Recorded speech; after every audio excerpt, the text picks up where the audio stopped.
Welcome to Penrose Learning, where we make understanding easy. You start by confirming material and precise diameter. That decision dictates fittings and joint method. Once measured, mark the cut and clamp the pipe firmly so it does not twist. Use a pipe cutter for a clean 90 degrees cut.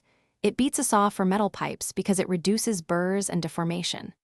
After cutting, deburr the inside and outside with a reamer or file. Make sure edges are smooth so fittings seat properly and seals will compress evenly.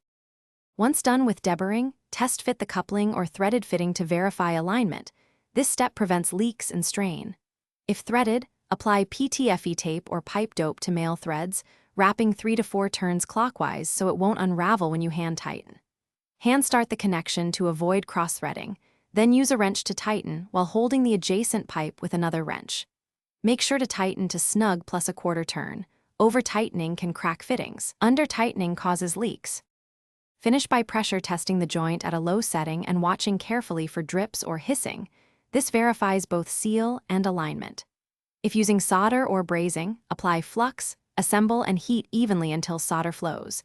Make sure to protect seals and nearby components from excessive heat. Once cooled, recheck torque and trim excess tape or sealant. If a leak appears, isolate the section, depressurize, then red-itin or reapply sealant. Replace any deformed pipe or fitting. Thanks for watching. If this was helpful, leave a like and consider subscribing. See you next time.